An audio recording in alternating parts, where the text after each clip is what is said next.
Hello दोस्तों, मैं महेश स्वागत करता हूं आपका ज्ञान की इस दुनिया में।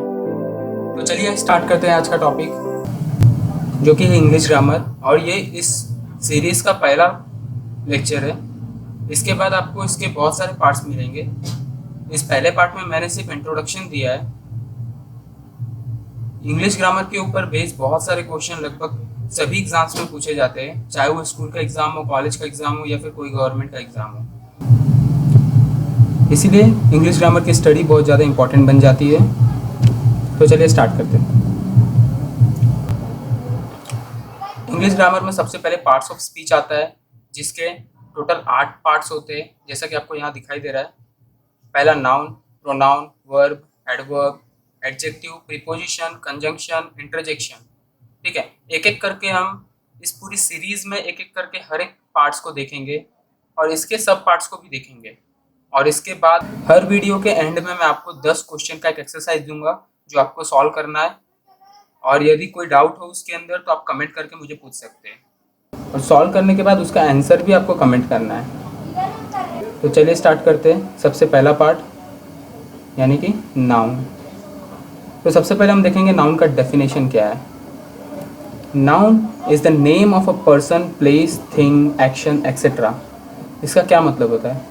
किसी भी इंसान का नाम हो या प्लेस का नाम हो या थिंग का नाम हो या एक्शन हो, उन सभी चीज़ों के नाम को एक नाउन कहते हैं। जैसे कि मैं बोल दूँ रमेश, महेश, सुरेश, राम, श्याम, समथिंग। और प्लेस के लिए मैं कह सकता हूँ कल्याण, डोंबिवली, इंडिया, ऑस्ट्रेलिया, एनीथिंग। ठीक है, ऐसे ही थिंग के लिए भी मैं कह सकता हूँ। थिंग के लिए जैसे कि वुड, वाटर, ये सभी थिंग है। एक्शन के लिए भी कह सकता हूँ स्विमिंग। स्विमिंग आपको लग रहा हो कि वर्ब है, बट स्विमिंग को यूज़ करने के 2 तरीके होते हैं। जैसे कि मैं बोल दूँ कि swimming is the good exercise for health, तो यहाँ पे स्विमिंग नाउन बन जाता है। और फिर मैं कह दूँ कि he is swimming every day, तो यहाँ पे स्विमिंग वर्ब बन जाता है। एक्चुअली क्या होता है, कोई भी वर्ड का पहले से डिसाइड नहीं होता कि वो नाउन है कि प्रोनाउन है, उसके यूज़ करने के तरीके पे डिसाइड होता है। वो किसी सेंटेंस में किस प्लेस पर में है वो डिसाइड करता है कि वो नाउन के प्लेस पे है कि प्रोनाउन के प्लेस पे या एडवर्ब एडजेक्टिव के प्लेस पे है। तो जैसे मैंने कहा swimming is good exercise for health, तो यहाँ पे स्विमिंग एक नाउन के प्लेस पे है। ठीक है, तो इसी प्रकार नाउन के बहुत से एग्जाम्पल्स हैं। तो चलिए स्टार्ट करते हैं। नाउन एक एग्जाम्पल मैंने यहाँ पर आपको दिया है, जो कि Mumbai is a big city. यहाँ पे मैंने अंडरलाइन किया मुंबई को। मुंबई यहाँ पर एक नाउन है जो कि प्लेस को दर्शाता है। ठीक है, तो चलिए टाइप्स ऑफ नाउन देखते हैं। इसके टोटल 2 टाइप्स है। पहला काउंटेबल नाउन, दूसरा अनकाउंटेबल नाउन। काउंटेबल नाउन के अंदर क्या होता है, कोई भी ऐसी चीज़ें जिसे हम गिन सकते हैं, जैसे कि इंसान, फूल, पेड़। ठीक है, इन सभी चीज़ों को गिना जा सकता है। लेकिन अगर अनकाउंटेबल नाम की बात कर दूँ तो जैसे कि वाटर, फिर उसके बाद घास, ऐसी सब चीज़ें, ये सब अनकाउंटेबल नाउन है। या फीलिंग, कोई थॉट। ठीक है, ये सब अनकाउंटेबल नाउन है, इसे गिना नहीं जा सकता।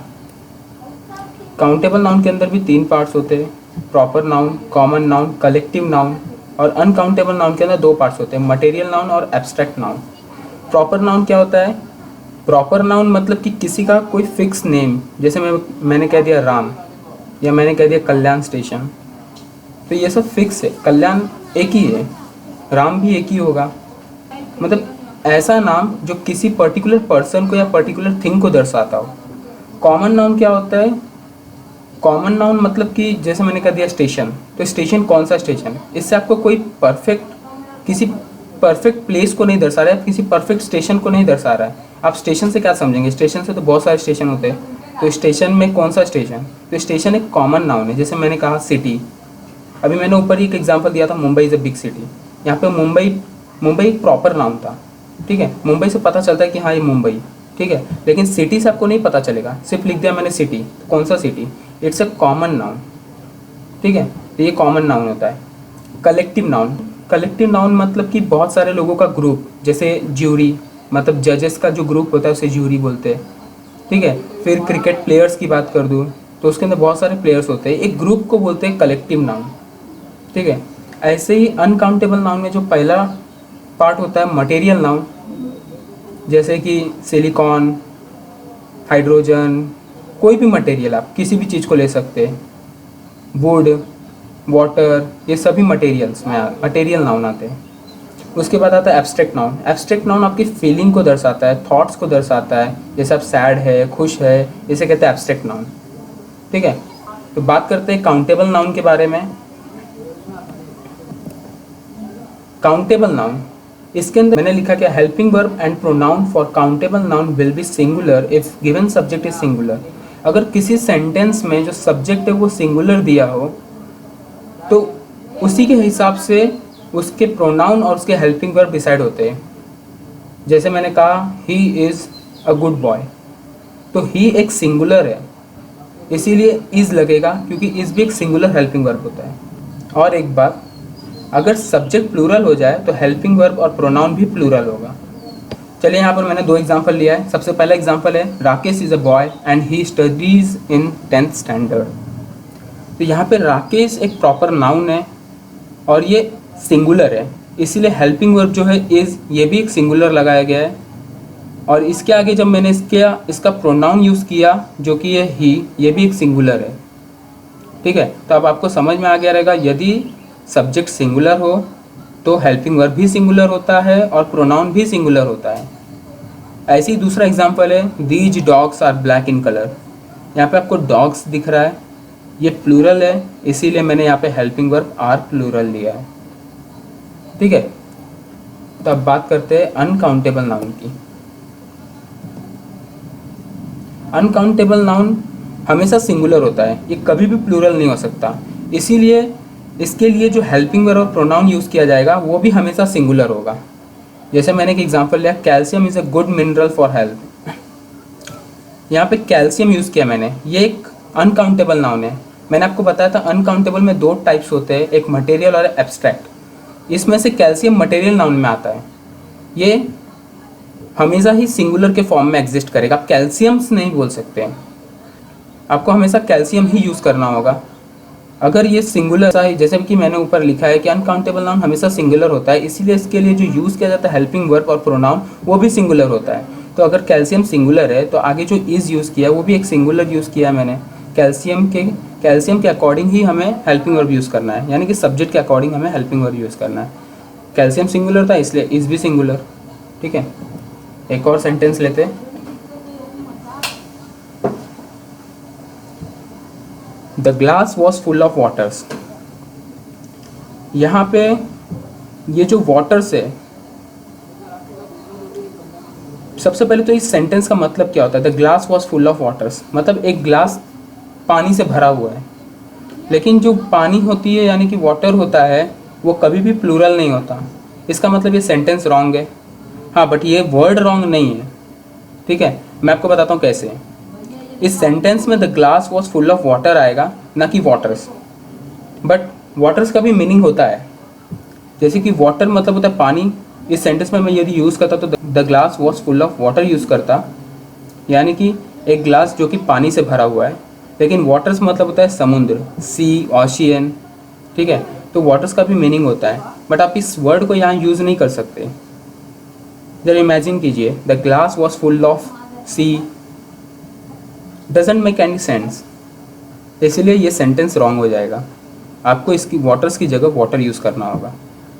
ठीक है, एक और सेंटेंस लेते हैं। Many trees are in the woods. अभी सेंटेंस में देखिए, मैनी ट्रीज, ट्रीज प्लूरल था तो मैंने आर लगाया, प्लूरल करेक्ट है। इन द वुड्स, वुड मतलब लकड़ी होता है, बट वुड्स मतलब यहाँ पे तो वुड्स रॉन्ग होना चाहिए था, बट यहाँ पे रॉन्ग नहीं होगा।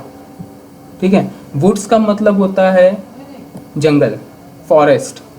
ठीक है, जैसे मैंने आपको ऊपर बताया कि वाटर्स का मतलब सी, ओशियन है, वैसे ही वुड्स का मतलब जंगल होता है। अब वुड यूज़ करेंगे तो लकड़ी आ जाएगा, बट आप सेंटेंस को पढ़िए जरा, many trees are in the wood, यानी कि बहुत सारी ट्री लकड़ी में है, ये तो गलत हो जाएगा ना। इसीलिए यहाँ पे वुड्स ये करेक्ट है, बहुत सारी ट्री जंगल में है। ठीक है, तो आपको सोच समझ करके यूज़ करना है। इनका प्लूरल नहीं होता, बट वाटर्स एक अलग वर्ड है, वाटर एक अलग वर्ड है। वाटर का मीनिंग पानी है, वाटर्स का मतलब समुद्र है, सी है, ओशियन है। वुड मतलब लकड़ी है, वुड्स मतलब जंगल है, दोनों ही अलग वर्ड है। सेंटेंस में किसकी रिक्वायरमेंट है ये देख करके ही आपको वर्ड का इस्तेमाल करना है। तो चलिए देखते हैं। काउंटेबल नाउन में टोटल तीन पार्ट्स होते हैं, 3 टाइप्स होते हैं। पहला proper noun, common noun and collective noun. इसमें से सबसे पहला proper noun.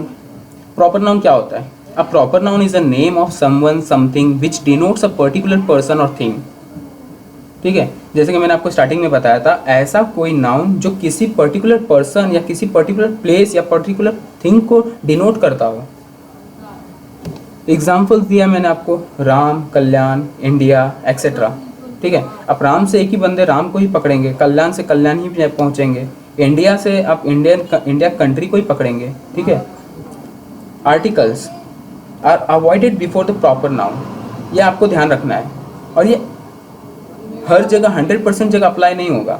Articles are avoid होंगे प्रॉपर नाउन के पहले 99%, बट कहीं 1% एक्सेप्शनल केसेस होते हैं जहाँ पे आर्टिकल्स लगाए जाते हैं। ठीक है, तो चलिए एग्जांपल देखते हैं। इंडिया इज माई कंट्री, यहाँ पे इंडिया एक प्रॉपर नाउन है।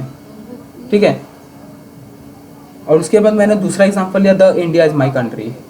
जैसे कि मैंने आपको ऊपर बताया, articles are avoided before proper noun, तो यहाँ पर मैं आर्टिकल द नहीं लगना चाहिए था, इसीलिए ये सेंटेंस रॉन्ग है और पहला सेंटेंस करेक्ट है। ठीक है, तो आपको ध्यान रखना होगा कि आर्टिकल्स कभी भी प्रॉपर नाउन के पहले यूज़ नहीं होता in the case of 99%, but 1% कहीं कहीं एक्सेप्शनल केसेस होते हैं जहाँ पर यूज़ किया जाता है। ठीक है, तो आपको प्रॉपर नाउन अब समझ गया होगा। तब मैं आगे बढ़ता हूँ। नेक्स्ट टॉपिक है कॉमन नाउन। अब common noun is a name for a type of thing, person, species और एक्सेट्रा। यहाँ पे मैंने लिखा है टाइप ऑफ। ठीक है, जैसे कि एग्जांपल में मैंने दिया है boy, girl, man, country, river, women, mountain. आप किसी भी वर्ड का यूज़ कर सकते हैं, जैसे प्लेयर, सिटी, आप किसी भी वर्ड का यूज़ कर सकते हैं जिससे कि उसके बारे में तो पता चले लेकिन वो पर्टिकुलर थिंग पे डिनोट ना करे। जैसे मैंने लिखा Alex is a wonderful player. Alex से आपको पता चलता है कि कौन है, तो ये एक प्रॉपर नाउन है। बट प्लेयर, सिर्फ प्लेयर अगर मैं लिख देता तो आपको क्या पता चलता? प्लेयर तो बहुत सारे होते हैं, कौन सा प्लेयर? इसीलिए ये कॉमन नाउन होगा। ठीक है। Sydney is the city he lives in. यहाँ पे सिडनी से तो पता चलता है कि सिडनी एक शहर का नाम है, इसलिए प्रॉपर नाउन है, बट सिटी से नहीं पता चलता। City is a common noun. City लिखने से आपको ये नहीं पता चलेगा कि कौन सा सिटी। ठीक है, तो सिटी एक कॉमन नाउन है। He is a man of dream.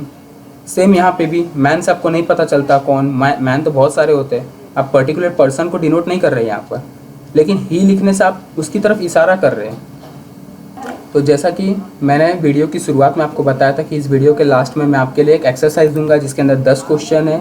आपको इस क्वेश्चन में से सिर्फ इतना ही ढूंढना है कि कौन सा प्रॉपर नाउन है और कौन सा कॉमन नाउन है। ठीक है, आप इस क्वेश्चन की प्रैक्टिस कीजिए। अगर कोई डाउट आता है तो आप कमेंट में मुझसे पूछ सकते हैं। ये इस सीरीज़ का पहला पार्ट था। इसके बाद जो बचा हुआ नाउन का टाइप है वो नेक्स्ट पार्ट में कंप्लीट कर दूंगा, और उसके बाद आपको एक पूरी नाउन के ऊपर एक्सरसाइज मिलेगी। फिर उसके बाद मैं आपको नाउन के बहुत सारे रूल पढ़ाऊँगा। बाकी के बचे हुए पार्ट्स ऑफ स्पीच भी मैं आगे आने वाली वीडियोज़ में कंप्लीट करूँगा। तो आप इस चैनल पर बने रहिए पूरा इंग्लिश ग्रामर स्टार्ट से सीखने के लिए। Bye bye, take care.